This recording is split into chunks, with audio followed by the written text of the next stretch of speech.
Oh my goodness, that is such a transformation. Ta-da! Welcome to Design Clinic, the series where we sort out your design disasters. And helping me today is Minnie Kemp. Hi, Minnie. Hi, Katrina. Design Director of Ferndale Hotels. And today we are going to talk about period features, when to preserve them with love and when to rip them out and skip them. Are you ready to get stuck in? I don't want to see them, but I want to solve them. So we have our first design disaster, and it was sent in by May from North London, who is recently married. There is conversation between the couple about whether to keep certain features, and this very clunky 1930s fireplace is the centre of their dispute. What are your feelings on it, Minnie? I feel like in a relationship, this first battle, whoever wins or loses is going to dictate the rest of your life. The stakes are high. The stakes are high here, and especially with such a disgusting fireplace. It's hideous, isn't as it? this. If May lets her husband win, no. The first thing that I think about is what is the material of the fireplace. If it was marble and worth a bit of bob, then I'd say, you know, work with what we have. But this looks to me like sort of tiling, doesn't it? And look, we've got a bit of a crack down here. There's a bit of a tricky pipe coming across. I would say rip it out. And the best way to deal with this with the husbands is to compromise. You get the fireplace, he gets the choice on what the sofa might be. You know, always make it look like it's their idea. Sweet. That's the way to do it. I'd add in a lovely limestone fireplace. The fireplace is the focal point in the room, so you can really make a statement here. If you have a room without a focal point, then it's a bit like swimming underwater backwards. You get completely disorientated. People don't like us ripping out period features. How do you normally deal with a fireplace? Either the fireplace is the focal point or it's not. So this is a reception area of an office in Bloomsbury. The focal point for the reception is obviously the reception desk. What we've done here is we've created this fireplace, but we've also kind of merged it into the background. And we've done this by adding some lovely hand-painted details, but we've ignored the mouldings and just painted those back so that all kind of merges into one. And instead, we've highlighted the bookshelf. Absolutely love it. There's an interesting example here to continue the feeling of the fireplace. We had these niches built in, heading all the way up to the ceiling. And this very much is the focal point of the room. Very much, so much so that it's got a frame around it like a work of art. And what else do you see going on in this room? I'd add a large painting above the fireplace, and then I'd add 2 floor-to-ceiling antique mirrors in these niches. That will reflect the light from outside and just make the whole space seem a lot bigger. Use antique. We want it to feel like it's got soul. 2 commodes either side of the fireplace, and that will add that height, and 2 little side lights either side, so you can store all your books, your DVDs. Oh God, people don't even watch DVDs. Either side of a fireplace, you do need to think about the balance. We've got the 2 commodes either side with the lights. If there's not room for that, add chairs like we've done here. You're just creating balance. Katrina, these curtains, they're god-awful. So let's replace these with some lovely floor-length curtains. This is a young couple. There's going to be a lot of snuggling on the sofa. Oh. So let's add in a lovely L-shaped sofa. That's going to allow you to have a lot of fun with your cushions. I'd add a round table and 2 dining chairs. The kids can be having breakfast in the kitchen. You and your husband can use this area for a bit of respite. We'll get rid of these god-awful shears. Yuck. I was going to say they look like they're full of flies, don't they? Oh, grandma's knickers. I feel the brown is hurting me. I am really inspired by nature. I love greens, I love pinks, I love oranges. I know you're cringing. No, I'm barely cringing. Yeah. Should we have a look to see what our AI has drawn up? Here we go. Oh my goodness, that is such a transformation. Ta-da! AI is clever, isn't it? It is good, but you know what? I still think we're better. Of course we are. Yeah. We did ask for an L-shaped sofa, but it's done very well with these chairs. I can see May and her husband sitting there, and he'll be saying to her, God, you were right. Oh. Doesn't that fireplace look better? He's not saying, where's my fireplace gone? Yeah. People really don't think about overhead lighting enough. Having something like this with a bit of weight. Look how tall the ceilings look now. And also what we didn't notice with those granny's knickers was you've got this lovely period detail that's now available to see at the top. Oh, that's gorgeous, isn't it?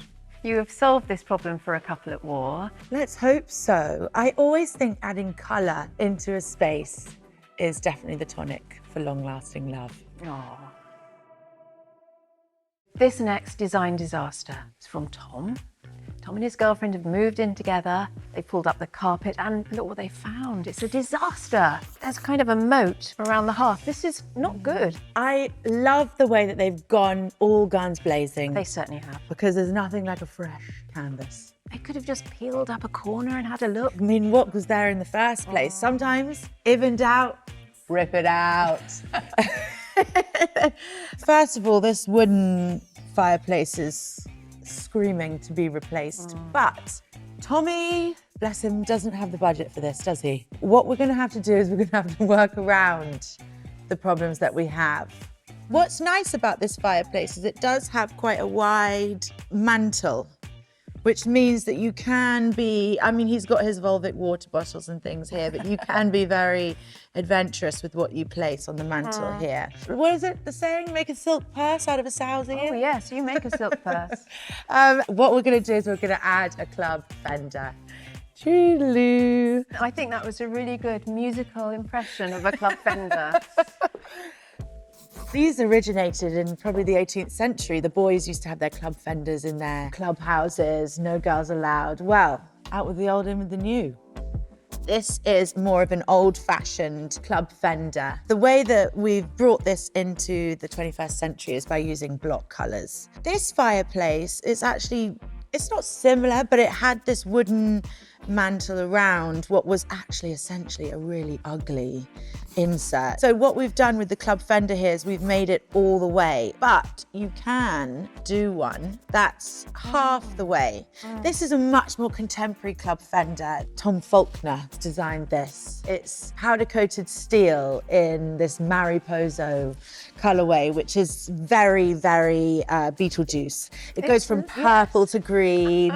It's not giving cigars around the fire, no ladies allowed. It's really fun. It's fun. We've done an ode to the old clubhouse with this naked man.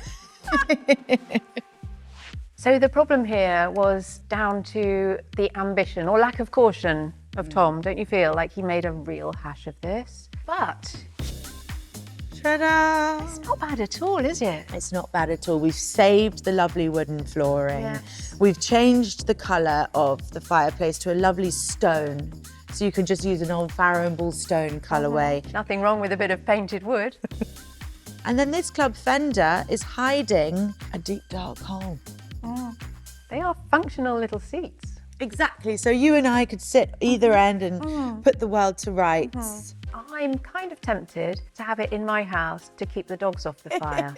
I love the idea of your hell-bent dogs desperate to jump into the fire. It's true. Katrina, what are you feeding them? You've snatched victory from the jaws of defeat, and I like that you've had a budget-savvy approach to this. Just make people look the other way. Agreed. We are rattling through these design disasters like some emergency service for bad interiors. Do you want to go to the next design disaster now? Nino, sure do. What we got here, Katrina? I don't know, what have we got here? So this house is owned by Kirby. He's inherited it, and he's inherited a few problems. It's funny, isn't it, with these period properties, much like May's, they do this god-awful 2/3, 1/3 wall, and it makes the ceilings look low. With this brown, and then there's even disgusting a brown. Is that a Farrow and Ball colour, disgusting a brown? Oh I think God, it it's a living nightmare. Can you see the ceiling? Yes, I do. So this is Artex, which is giving 1970s pub. Yeah, with maybe a bit of asbestos included. It may well have a bit of asbestos. Get rid. Sometimes people skim it to make it smooth and put paper over the top rather than chipping it out and risking it. Do you know what? You've taken the words from my lips. Yeah. The thing is with Artex is it's more of a case of just cover it up. A bit like radioactive containers at the bottom of a Mariana Trench. What do you plan to do to save the day? First of all, add a cornice to the ceiling. Cornicing can be very clunky and make the room feel very heavy. So what I usually do is add a detail to the ceiling, not to the wall. So then you can keep the walls as high as possible. You've got a bit of a bulkhead here. I would keep all the same color so that you lose this bulkhead and it just goes off into the background. Clever. I often deal with tricky ceilings. This is a fully sustainable craft room, which was a kind of a very new extension in an old building, and it had this ceiling that had all the pipes, and actually the builders were like, when I said we're just gonna have to spray the whole ceiling blue, I'm sure that they were all cursing my name behind my back. But I think you can agree that by making something of this problem and standing proud, it really makes a good difference. Yes, so you have done a big old cover-up turned into a feature. Exactly. Loving that. And your main feature in this room is going to be starry sky wallpaper. Seems to be giving us a bit of drama. Of course. We're trying to draw the eye to the ceiling so that you're not looking at the rest of the bulkheads in this quite horrible scheme, actually. That's a really clunky shape to have in the room. Here's an example of a room that I've done in the past, which is an attic room. A lot of tricky bulkheads you can see. And by adding this starry sky wallpaper, it kind of just unifies the space. That reminds me of the stick-on stars I had over my bed when I was a kid that lit up in the dark. I loved those. I loved those. Exactly. This is an ode to childhood. It's a playful wallpaper designed by Minnie Kemp with Melissa White. The background is soft brushings and it's got these lovely gold leaf stars. It's going to really transform this space. Can we skip to the final version? Ta-da! It's magical, isn't it? Yes, it really does evoke a sense of magic, of mystery. I think what you do with your whole Ferndale vibe is you bring playfulness and whimsy and fun. And I feel like this is an example of your fun.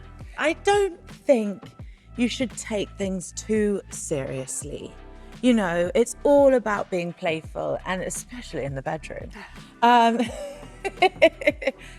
We've fitted a wall-to-wall carpet here, and having a nice fresh light colour like this immediately lifts the whole space. Because if you're going to have a painted ceiling like this, you want to have something a little bit more muted, again, for the balance, so that everything sort of stays based.